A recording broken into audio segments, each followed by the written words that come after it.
Hello and welcome all of you. So student, today we are going to discuss our next important topic, client server model और client server architecture. Basically exam point of view से important topic है. Now we discuss it.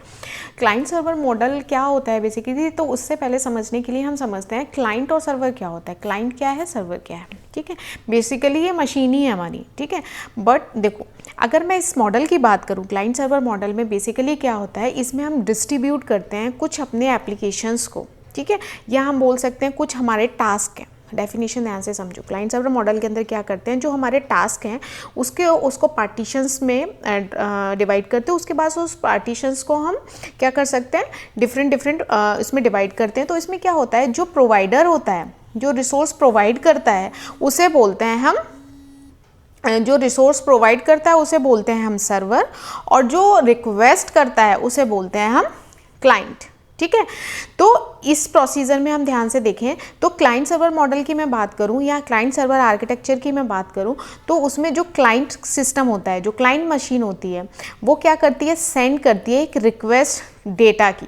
किसको, server को. तो server क्या करता है, through internet, and server क्या करता है, उस रिक्वेस्ट को एक्सेप्ट करता है और उस रिक्वेस्ट को प्रोसेस करता है, उसके बाद उसको रिस्पॉन्स करता है. फॉर एग्जांपल ये है हमारी क्लाइंट मशीन. ठीक है, एक मशीन है और ये है हमारा सर्वर.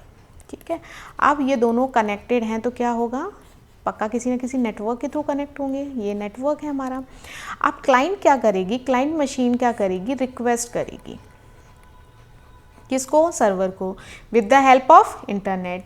सर्वर क्या करेगा, उसके पास जो रिक्वेस्ट आई तो उस रिक्वेस्ट को सबसे पहले क्या करेगा, वो प्रोसेस करेगा, और प्रोसेस करने के बाद वो क्या करेगा, रिस्पॉन्स करेगा उसको. किसको, क्लाइंट को. किसके हेल्प से, नेटवर्क की हेल्प से. ठीक है, तो ये सारी चीज़ें क्या है, उसको हेल्प करेगा वो. ठीक है, तो client do not share any of their resources. Example मैं बात करूं क्या है क्लाइंट सर्वर मॉडल का, जैसे ईमेल. ठीक है, www एटसेट्रा, मतलब दो मशीन है, एक क्लाइंट मशीन है, एक सर्वर मशीन है. तो क्या हो रहा है इसमें, जो रिसोर्स प्रोवाइडर है वो सर्वर है और की तरह एक्ट करेगा, और जो रिक्वेस्ट कर रहा है वो एज क्लाइंट की तरह एक्ट करेगा. क्लाइंट रिक्वेस्ट करेगा सर्वर को with the help of internet कि भाई ये इस प्रोसेस को, इस रिक्वेस्ट को प्रोसेस करो. सर्वर उसे प्रोसेस करेगा और रिस्पॉन्स करेगा. ये पूरा का पूरा जो वर्किंग प्रोसीजर है जिसे हम बोलते हैं आर्किटेक्चर. ठीक है, आगे चलते हैं. यही क्लाइंट और सर्वर जो मैंने आपको समझाया वो यहाँ पे डेफिनेशन लिखी हुई है, आप चाहो तो एक बार फटाफट देख सकते हो. When we say the word client, it means talk to a person और an organization using a particular services. ठीक है, क्लाइंट कंप्यूटर जो होता है वो क्या करता है, रिसीविंग इंफॉर्मेशन और using a particular service from service provider, मतलब सर्वर ने जो भेजा उसको रिसीव करने की कैपेबिलिटीज रखता है. सर्वर क्या होता है, रिक्वेस्ट को, जिस पर्सन ने या जिस ऑर्गेनाइजेशन के एंड से जो रिक्वेस्ट गई, ठीक है, तो उसको क्या करता है, उसको प्रोसेस करना और उसे रिस्पॉन्स करना. ठीक है, सर्वर कई बार रिमोट साइट पे भी हो सकता है. ठीक है, रिमोट पे भी हो सकता है और कई बार नेटवर्क में भी हो सकता है. तो लेकिन काम दोनों का सेम ही रहेगा, सर्वर जो प्रोसेस करेगा. ठीक है, आगे चलते हैं. ये डायग्राम देखो, इसमें आपको ध्यान से समझ में आएगा. देखो ये मेरा सर्वर है. ठीक है, अब क्या कर रहा है, ये बीच में क्या दिख रहा है आपको, ये नेटवर्क है हमारा. ठीक है, नेटवर्क कुछ भी हो सकता है. अब क्या किया, ये है मेरी क्लाइंट मशीन, ये मेरे क्लाइंट है. अब ये एक से ज़्यादा भी हो सकते हैं. ठीक है, अब फॉर एग्जांपल इस नेटवर्क में एक फ़ोन भी है, वो भी एक क्लाइंट की तरह एक्ट कर रहा है, हो सकता है एक डेस्कटॉप भी है, एक लैपटॉप भी है, ये सारी चीज़ें हैं. ठीक है, लेकिन ये सारे कनेक्टेड हैं. अब ये सारे क्लाइंट्स हैं, अब ये अपनी अपनी रिक्वेस्ट सेंड कर रहे हैं. ठीक है, R1, R2, R3 और भी हो सकते हैं यहाँ पे क्लाइंट्स. ठीक है, ये क्या कर रहे हैं, रिक्वेस्ट कर रहे हैं. किसको, सर्वर को. ठीक है, किसकी हेल्प से, with the help of network. जब सर्वर एंड पे आया तो इस रिक्वेस्ट को क्या किया गया, प्रोसेस किया गया. ये सर्वर क्या करेगा, इन रिक्वेस्ट को प्रोसेस करेगा, उसके बाद रिस्पॉन्स करेगा back to clients. So this all architecture basically known as, क्या बोलते हैं हम इसको, क्लाइंट सर्वर आर्किटेक्चर और क्लाइंट सर्वर मॉडल. ठीक है, अब इसके एडवांटेज क्या हैं, इसके एडवांटेज यहाँ है पहला एडवांटेज है कि ये सेंट्रलाइज सिस्टम होते हैं जहाँ पे सारा डेटा कहाँ होता है, सिंगल प्लेस पे होता है।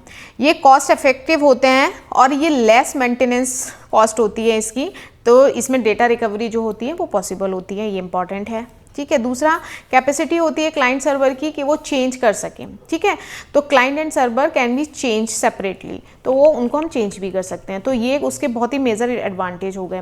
अगर मैं बात करूँ डिसएडवांटेज की, डिसएडवांटेज भी हैं इसके, जैसे क्लाइंट्स जो हैं ये वायरस और ट्रोजन, ये जो वॉर्म्स वगैरह हैं ये सर्वर पर अपलोड हो सकते हैं। ठीक है, दूसरा डॉस अटैक होने के चांसेस होते हैं, डिनाइल ऑफ सर्विस अटैक होने के चांसेस होते हैं। इसमें डेटा पैकेट जो होते हैं ये भी मॉडिफाई हो सकते हैं ड्यूरिंग ट्रांसमिशन, कि हमने जो पैकेट सेंड किया वो मॉडिफाइड होकर कुछ और ही पैकेट पहुंच गया, ट्रांसमिट हो गया, तो वो एक डिसएडवांटेज है इस मॉडल का।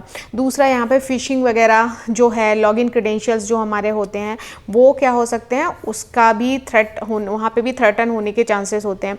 तो ये इस मॉडल के बेसिकली कुछ डिसएडवांटेज थे। As the point of security, आप यहाँ पे देखो ये पूरे डिसएडवांटेज बेसिकली सिक्योरिटी कंसर्न के पॉइंट ऑफ व्यू से लिखे गए हैं, तो ये उसके में कुछ डिसएडवांटेजेस हैं। इसके अलावा जो हमने डिस्कस किए थे वो उसके एडवांटेज थे। तो एक बार एडवांटेज और देख लो, सेंट्रलाइज डेटा होता है, लेस मेंटेनेंस रिक्वायर्ड होता है, कॉस्ट इफेक्टिव होता है, रिकवरी पॉसिबल होती है, तो ये इसके एडवांटेज हैं। डिसएडवांटेज ये है सिक्योरिटी पॉइंट ऑफ व्यू से, लॉगिन क्रेडेंशियल थ्रेटन हो सकते हैं, फिशिंग हो सकती है, डॉस अटैक पॉसिबल है, वायरस और ट्रोजन का अपलोड भी हो सकता है सर्वर पे, तो these all are the disadvantage. तो ये पूरा का पूरा जो लेक्चर था ये बेसिकली अराउंड था client server model and client server architecture. Thank you so much for watching us. I hope आपको ये कॉन्सेप्ट समझ आया होगा। आगे मिलते हैं हम नेक्स्ट लेक्चर में। Thank you.